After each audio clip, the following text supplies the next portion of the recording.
In master mode, we also have the possibility to ask the slaves for their states. So I have a slave right next to me, and I just want to know its states. Now we have here in that section, we have the button 1 to 6, which is asking the slaves with the slave numbers 1 to 6, the slave numbers we saw earlier in the menu, and there's a second button for 7 to 12.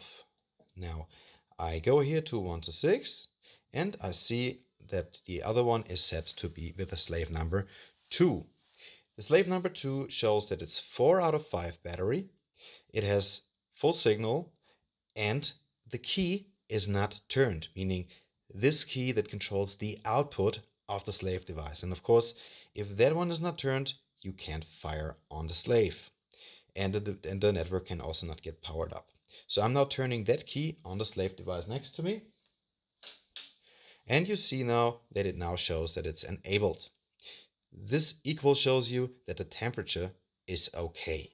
In this section also these icons are explained, and by the order this is slave number 1, 2, 3, 4, 5, 6, and in case we are on 7 to 12, which I currently don't have a slave on, it would be 7, 8, 9, 10, 11, and 12.